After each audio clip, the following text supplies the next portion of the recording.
What's good, folkers? Snapzilla Gorilla, aka Snap Turtle, aka The Definition, coming at y'all with a short video.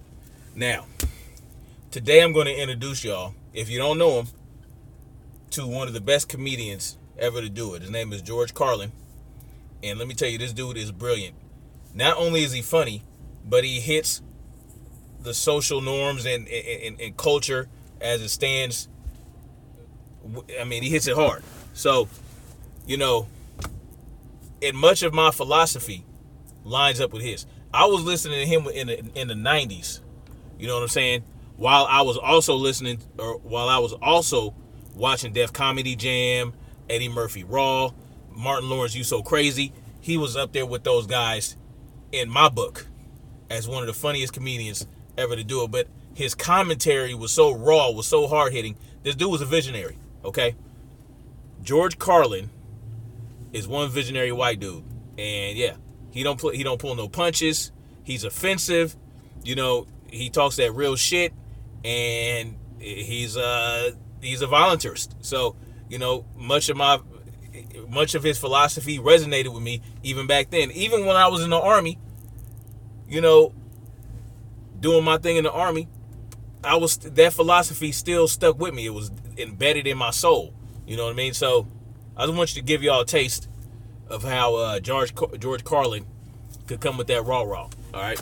Now I'm going to be doing more. I'm going to be doing more of his work, showing more of his work, just because a lot of what he says is relevant to today. Like he's dead, so you know it's been a while since he died. I think it's about a decade or something like that.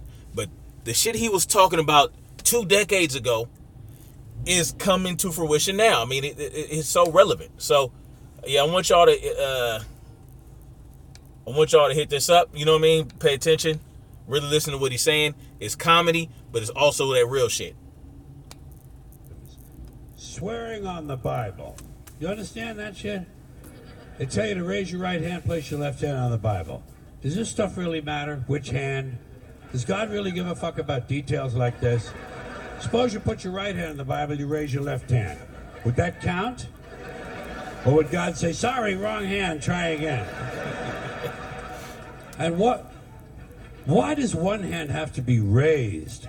What is the magic in this gesture? This seems like some sort of a primitive voodoo mojo shtick. Why not put your left hand on the Bible, let your right hand hang down by your side? It's more natural. Or put it in your pocket. Remember what your mother used to say? Don't put your hands in your pockets. Does she know something we don't know? Is this hand shit really important? Well, let's get back to the Bible, America's favorite national theatrical prop. Suppose the Bible they hand you to swear on is upside down, or backward, or both, and you swear to tell the truth on an upside down, backward Bible. Would that count? Suppose the Bible they hand you is an old Bible and half the pages are missing. Suppose all they have is a Chinese Bible in an American court, or a Braille Bible and you're not blind. Suppose they hand you an upside down, backward Chinese Braille Bible with half the pages missing.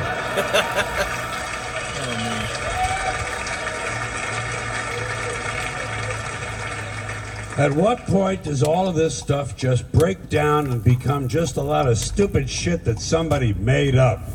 They fucking made it up, folks. It's make-believe. It's make-believe. Now, all right. Okay. Let's leave the Bible aside. We'll get back to the science fiction reading later. The more important question is, what is the big deal about swearing to God in the first place? Why does swearing to God mean you're going to tell the truth? Wouldn't affect me. If they said to me, you swear to tell the truth, the whole truth, and nothing but the truth to help you God, I'd say, yeah.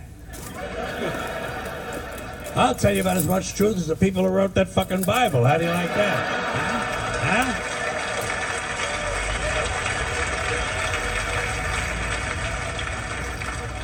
Swearing on the Bible doesn't mean anything. It's kids. Swearing to God is kid stuff. Remember when you were a kid, if you told another kid something he didn't quite believe, he'd say, you swear to God?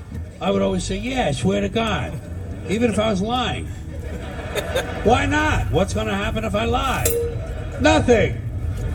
Nothing happens if you lie. Unless you get caught, and that's a whole different story.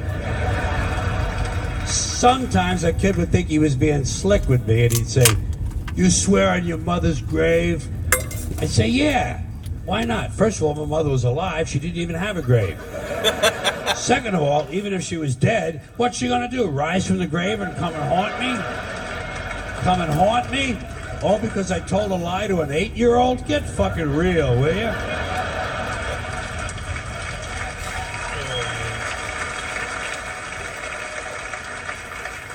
Sometimes I would say, "I swear on my mother's tits." Kids are impressed with things like that. I mean, I don't care about my mother's tits either. I don't care if they fell off. Fuck her. Not my problem. They're your tits, Ma. You keep an eye on them. Swearing to God doesn't mean anything. Swearing on the Bible doesn't mean anything. You know why? Because Bible or no Bible, God or no God, if it suits their purposes, people are going to lie in court. The police do it all the time. All the time. Yes, they do. It's part of their job to protect, to serve, and to commit perjury whenever it supports the state's case. Swearing on the Bible is just one more way of controlling people and keeping them in line, and it's one more thing that holds us back as a species. Here's one more item for you, the last in our civics book: rights. Boy, everyone in this country is always running around yammering about their fucking rights. I have a right, you have no right, we have a right, they don't have a right. Folks, I hate to spoil your fun, but there's no such thing as rights, okay? They're imaginary. We made them up, like the boogeyman. The Three Little Pigs, Pinocchio, Mother Goose, shit like that. Rights are an idea. They're just imaginary. They're a cute idea. Cute. But that's all. Cute and fictional. But if you think you do have rights, let me ask you this. Where do they come from? People say, well, they come from God. They're God-given rights. Oh, fuck. Here we go again. Here we go again. The God excuse. The last refuge of a man with no answers and no argument. It came from God. Anything we can't describe must have come from God. Personally, folks, I believe that if your rights came from God, He would have given you the right to some food every day, and He would have given you the right to a roof over your head. God would have been looking out for you. God would have been looking out for you. You know that? He would have been worried about making sure you have a gun so you get drunk on Sunday night and kill your girlfriend's parents. But let's say it's true. Let's say God gave us these rights. Why would He give us a certain number of rights? The Bill of Rights of this country has 10 stipulations, okay? 10 rights. And apparently God was doing sloppy work that week because we've had to amend the Bill of Rights an additional 17 times. So God forgot a couple of things, like slavery. Just fucking slipped His mind. But let's say God gave us the original 10. He gave the British 13. The British Bill of Rights has 13 stipulations. The Germans have 29. The Belgians have 25. The Swedish have only 6. And some people in the world have no rights at all. What kind of a fucking goddamn God-given deal is that? No rights at all? Why would God give different people in different countries different numbers of different rights? Boredom? Amusement? Bad arithmetic? Do we find out at long last, after all this time, that God is weak in math skills? Doesn't sound like divine planning to me. Sounds more like human planning. Sounds more like one group trying to control another group. In other words, business as usual in America. Now, if you think you do have rights, one last assignment for you. Next time you're at the computer, get on the internet, go to Wikipedia. When you get to Wikipedia, in the search field for Wikipedia, I want you to type in Japanese Americans 1942, and you'll find out all about your precious fucking rights, okay? All right. You know about it. You know about it. Yeah. In 1942, there were 110,000 Japanese American citizens in good standing, law-abiding people who were thrown into internment camps simply because their parents were born in the wrong country. That's all they did wrong. They had no right to a lawyer, no right to a fair trial, no right to a jury of their peers, no right to due process of any kind. The only right they had, right this way, into the internment camps. Just when these American citizens needed their rights the most, their government took them away. And rights aren't rights if someone can take them away. They're privileges. That's all we've ever had in this country is a bill of temporary privileges. And if you read the news even badly, you know that every year the list gets shorter and shorter and shorter.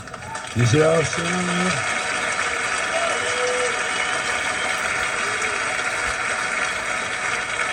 Yeah. Sooner or later, the people in this country are going to realize the government does not give a fuck about them. Government doesn't care about you or your children or your rights or your welfare or your safety. It simply doesn't give a fuck about you. It's interested in its own power. That's the only thing, keeping it and expanding it wherever possible. Personally, when it comes to rights, I think one of two things is true. I think either we have unlimited rights or we have no rights at all. Personally, I lean toward unlimited rights. I feel, for instance, I have the right to do anything I please. But if I do something you don't like, I think you have the right to kill me. So where are you going to find a fairer fucking deal than that? So the next time some asshole says to you, I have a right to my opinion, you say, oh yeah? Well, I have a right to my opinion, and my opinion is you have no right to your opinion. Then shoot the fuck and walk away. Thank you.